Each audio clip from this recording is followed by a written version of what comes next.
तुर्की ने अपने TFX fighter jet के टेस्टिंग ट्रायल्स को स्टार्ट कर दिया है और इस फाइटर जेट की कुछ इमेजेस निकलकर हमारे सामने आई हैं। इस फाइटर जेट के अंदर कौन कौन से सिस्टम्स को इंस्टॉल कर दिया है, F-22 के साथ इस फाइटर जेट का डिजाइन कितना मिलता है और पाकिस्तान एयरफोर्स के लिए ये फाइटर जेट चाइनीज J-35 से ज्यादा बेहतर ऑप्शन किस वजह से है, आइए जानते हैं आज की इस वीडियो में। इस फाइटर जेट को अगर फ्रंट की तरफ से देखें तो ये बिल्कुल F-22 के जैसे ही नजर आता है। इस फाइटर जेट के जो एयर इंटेक्स हैं वो बिल्कुल F-22 के जो एयर इंटेक्स हैं उनकी तरह डिजाइन किए गए हैं। इस फाइटर जेट के एयर इंटेक्स के अंदर एस शेप का जो डिजाइन है उसको इस्तेमाल किया गया है, जिसकी वजह से जो इंजन के ब्लेड्स हैं वो नजर नहीं आते सामने से। और डिजाइन की ये जो चेंज है ये फाइटर जेट का जो फ्रंट की तरफ से IR सिग्नेचर होता है उसको कम करने के अंदर बहुत ज्यादा हेल्प करता है। ऐसे शेप के एयर इंटेक्स फाइटर जेट के फ्रंट साइड से IR सिग्नेचर को कैसे कम करते हैं इसके बारे में हमारी एक डिटेल वीडियो चैनल पर मौजूद है, जिसका लिंक आपको इस वीडियो की डिस्क्रिप्शन के अंदर मिल जाएगा। इस फाइटर जेट की अगर कॉकपिट के अंदर देखें तो यहाँ पर जो हेड अप डिस्प्ले है वो हमें नजर नहीं आता। तो यहाँ पर हमारे पास जो है वो दो पॉसिबिलिटीज हो सकती हैं। पहली पॉसिबिलिटी ये है कि चूंकि ये एक टेक्नोलॉजी डेमोन्स्ट्रेटर एयरक्राफ्ट है, इस एयरक्राफ्ट ने फ्लाई नहीं करना तो इस वजह से यहाँ पर जो हेड अप डिस्प्ले है उसको नहीं लगाया गया। दूसरी जो एक पॉसिबिलिटी यहाँ पर हो सकती है वो ये है कि इसके अंदर जो हेड अप डिस्प्ले है उसको इस्तेमाल ही ना किया जाए, बल्कि F-35 के स्टाइल के अंदर जो एक स्मार्ट हेलमेट है उसको यूज किया जाए हेड अप डिस्प्ले की जगह पर। लेकिन याद रहे कि F-35 का जो स्मार्ट हेलमेट है एक तो ये बहुत ज्यादा एक्सपेंसिव है और दूसरे नंबर पर ये एक बहुत ही क्रिटिकल टेक्नोलॉजी है। तुर्की इस तरह के किसी हेलमेट के ऊपर वर्किंग कर रहा है या नहीं इसके बारे में कोई भी जो ऑफिशियल रिपोर्ट है वो मौजूद नहीं है। तो इस फाइटर जेट का जो हेड अप डिस्प्ले है इसके बारे में अभी कुछ नहीं कहा जा सकता। कैनोपी से अगर हम थोड़ा सा आगे देखें तो नोज कोन के ऊपर यहाँ पर जो एक IRST सेंसर और नोज कोन के नीचे एक इलेक्ट्रो ऑप्टिकल टारगेटिंग सेंसर जो है उसको इंस्टॉल किया गया है। इन दोनों सेंसर की जो कॉन्फ़िगरेशन है उसको इस तरह से रखा गया है कि इसका जो RCS है फ्रंट की जानिब से RCS उसको कम रखा जा सके। इस फाइटर जेट के लैंडिंग गियर की बात करें तो ये जो लैंडिंग गियर है ये F-22 के लैंडिंग गियर के साथ सिमिलरिटी नहीं रखता, बल्कि इसका जो लैंडिंग गियर है ये 4th जनरेशन के जो फाइटर जेट्स हैं उनके जैसा नजर आता है। याद रहे कि ये जो लैंडिंग गियर है ये तुर्की ने अपना मुकामी सतह पर ही तैयार किया है। इस एयरक्राफ्ट की बैक साइड से जो हमारे पास कुछ इमेजेस आई हैं उनके अंदर यहाँ पर F-110 जो इंजन है वो उसको वाज़े तौर पर देखा जा सकता है। याद रहे कि यही इंजन तुर्की के जो F-16 हैं उनके अंदर भी इस्तेमाल किया जाता है और ये इंजन 140 किलो न्यूटन का जो थ्रस्ट है उसको प्रोड्यूस कर सकता है। इस एयरक्राफ्ट की साइड से जो हमारे पास कुछ इमेजेस आई हैं अगर हम उस एंगल से इस फाइटर जेट को देखें तो इस फाइटर जेट का जो डिजाइन है वो थोड़ा सा अजीब मालूम होता है। इसकी मेनली दो रीजंस हैं। पहली वजह यह है कि इस फाइटर जेट का जो क्रिटिकल डिजाइन रिव्यू है वो अभी होना बाकी है, जो कि 2024 यानी कि अगले साल में कंडक्ट किया जाएगा और उसके बाद जो इसके प्रोटोटाइप्स हैं एक्चुअल प्रोटोटाइप्स जो कि फ्लाई भी करेंगे वो रोल आउट किए जाएंगे। डिजाइन इस तरह से अजीब होने की जो दूसरी वजह है वो यहाँ पर यह है कि इस फाइटर जेट का जो इंजन है जो कि अभी F-110 है इस इंजन को फ्यूचर के अंदर तब्दील कर दिया जाएगा। इस इंजन की जगह पर पॉसिबिलिटी है कि तुर्की का मुकामी सतह के ऊपर जो तैयार करदा इंजन है उसको इंस्टॉल किया जाए। तो इस फाइटर जेट का जब क्रिटिकल डिजाइन रिव्यू हो जाएगा और इंजन चेंज होगा तो यहाँ पर जो डिजाइन है इसके अंदर आपको बहुत ज्यादा चेंजेस जो है वो देखने के अंदर मिलेंगी फ्यूचर में। तो अगर अभी के लिए ये डिजाइन थोड़ा सा अजीब भी नजर आता है तो इसके अंदर कोई भी जो प्रॉब्लम है वो नहीं है। तो ये तो हमारी डिस्कशन हो गई TFX के सेंसर्स के बारे में। अब हम डिस्कस कर लेते हैं कि किस वजह से पाकिस्तान एयरफोर्स के लिए ये फाइटर जेट चाइनीज J-35 से एक ज्यादा बेहतर ऑप्शन है। पाकिस्तान एयरफोर्स इस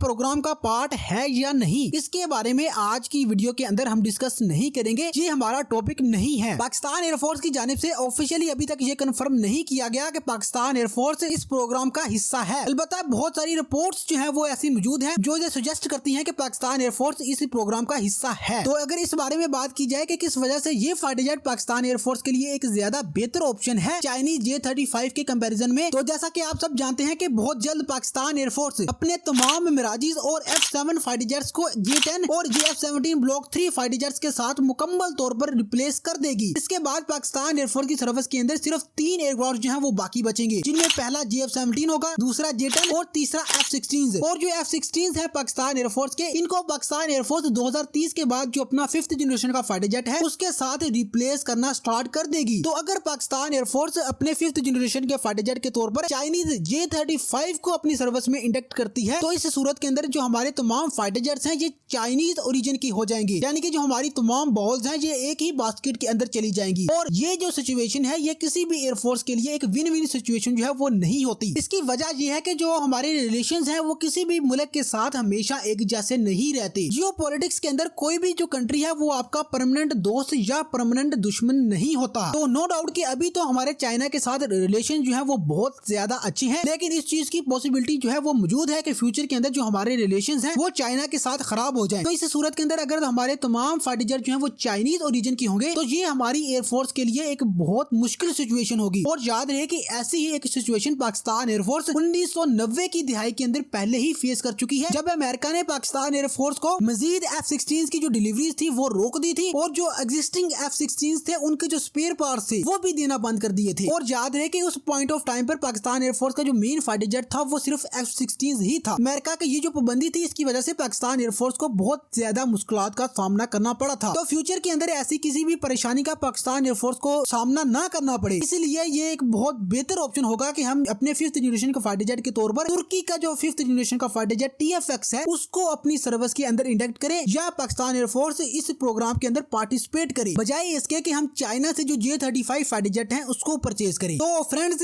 ये थी हमारी आज की वीडियो। आपकी इस टॉपिक के बारे में क्या राय है, अपनी राय का इजहार कमेंट सेक्शन के अंदर जरूर कीजिएगा। इस वीडियो को एंड तक देखने के लिए बहुत शुक्रिया।